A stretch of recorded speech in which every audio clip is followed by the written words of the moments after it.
Executive Director of South Asian Studies. Now the mic is please start.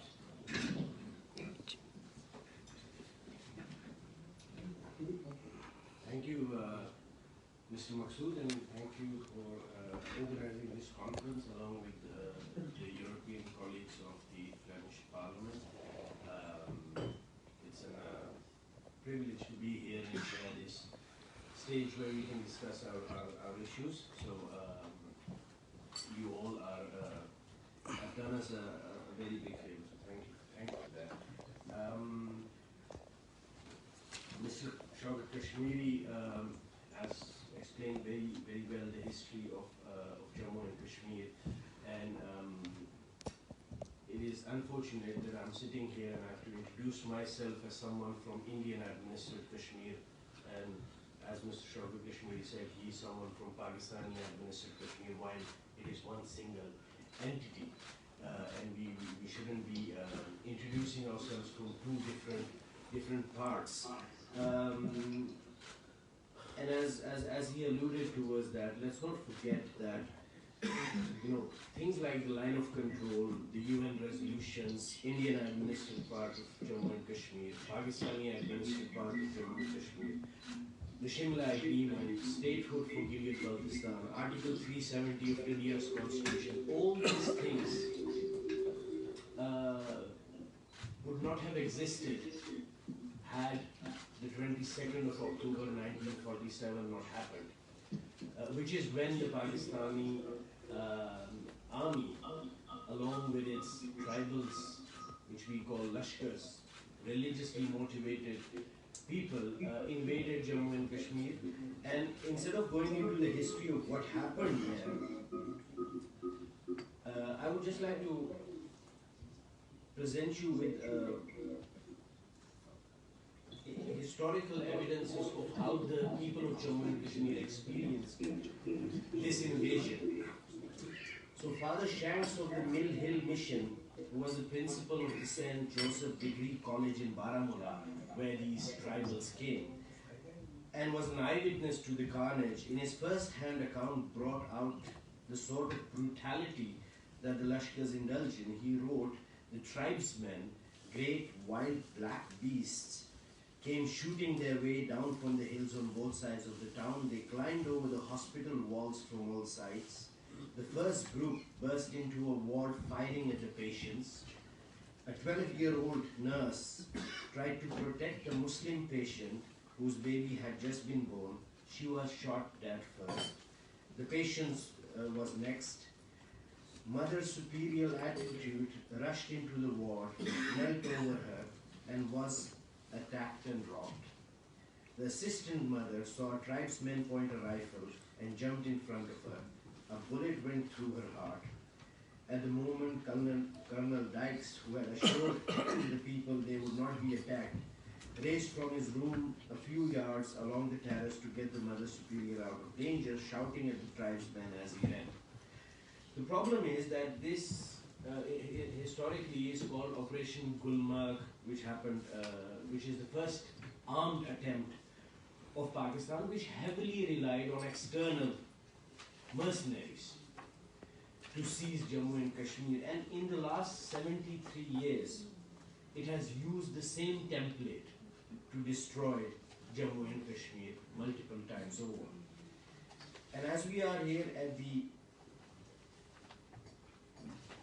at a European platform discussing Jammu and Kashmir, one thing is very intriguing. The terminology that has evolved over the years in the West to describe Jammu and Kashmir is very intriguing.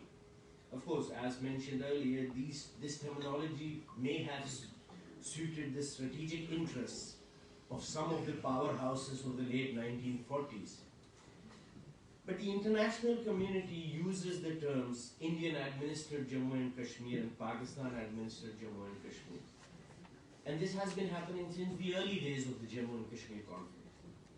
The use of two separate terms for the two illegally split parts of Jammu and Kashmir have served to perpetuate the myth of there being more than one single Jammu and Kashmir, the one as it existed when the British left, and the equating of the legal title holder with the aggressor and land grabber has not only humored Pakistan's legally unjustifiable position, but has also allowed and emboldened it to agitate a cause that has heaped misery on the people of Jammu and Kashmir and served only Pakistani purposes and interests.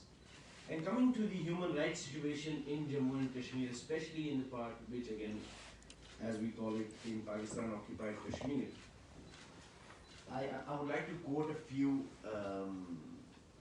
a few numbers from data, is that in Pakistan administered Jammu and Kashmir or Pakistan occupied Jammu and Kashmir, there is very little space for Kashmiri aspirations in the political discourse. And that's not, I am not saying that. Freedom House noted in its recent 2021 report on Pakistani Kashmir, the territory is administered as two territories, so-called Azad Jammu and Kashmir and Gilgit-Baltistan. Each has an elected assembly and government with limited autonomy, but they lack the parliamentary representation and other rights of Pakistani provinces, and Pakistani federal institutions have predominant influence over security, courts, and most important policy matters. Politics within the two territories are carefully managed to promote the idea of Kashmir's eventual accession to Pakistan. Freedoms of expression and association and any political activity deemed contrary to Pakistan's policy in Kashmir are restricted. This report, which is from the Freedom House and it's a year old, rated the region as not free and gave it 9 out of 40 points in political rights and 19 out of 60 in civil liberties. The combined count out of 100 in this Freedom House report for this part of Jammu and Kashmir has been 28. And they go even further. They made a reflection on the last year's elections in Jammu and Kashmir, in the Pakistani part, administered part of Jammu and Kashmir. And the institution says, widespread violence and allegations of poll rigging by the opposition. Pakistani Prime Minister's party, Imran Khan at that moment, won 25 out of 45 elected seats. And it's very remarkable in the history of Jammu and Kashmir. Every single election in Azad Jammu and Kashmir, so-called Azad Jammu and Kashmir, has been won by the party in power in Islamabad. Never ever has the elections there been won by a different party, let alone a regional party. And the Freedom House attributes this phenomenon to the institutional benefits that accrue to the incumbent party in Pakistan with regard to these elections. And I'm not going to compare, but as you might know, elections also happen in the Indian administered part of Jammu and Kashmir. And I guess never ever has the party who's in power in New Delhi been in power in that part. It has always been regional parties who have been part.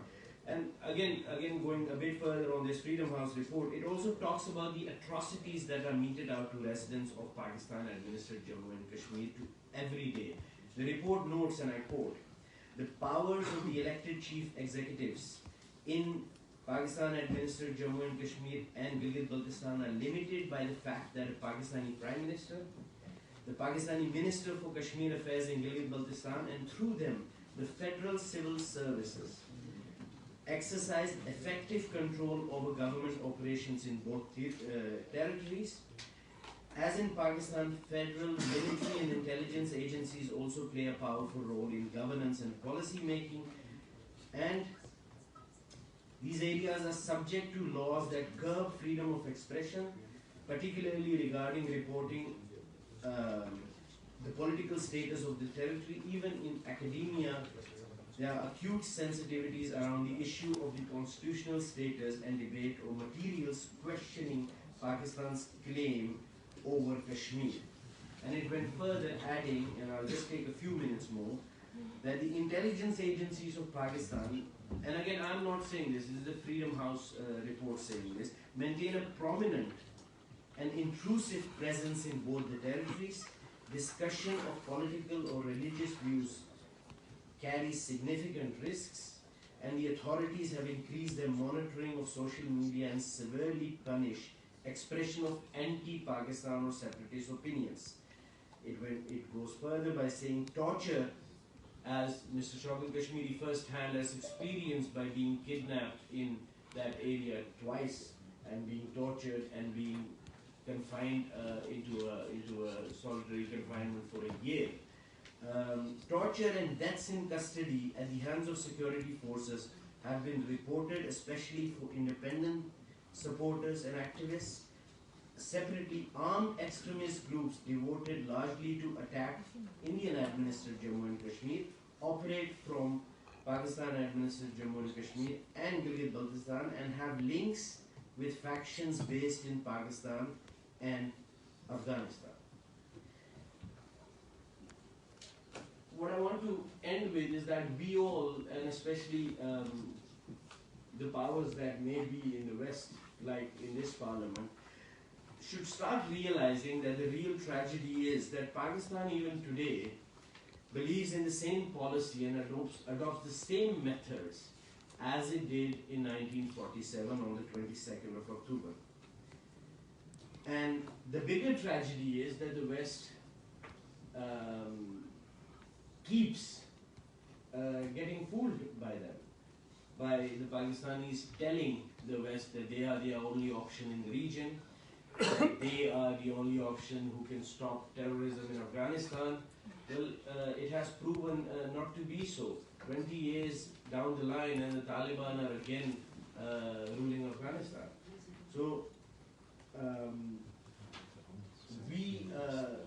apart from the fact that we as Kashmiris are very thankful to you for organizing and giving us this platform, we also hope that it will take us somewhere and you can learn from the real policies on the ground and effectively reform and form your policies regarding this region, and especially towards countries which not only promote terrorism but which sponsor terrorism, which subjugate and oppress people's freedom of rights.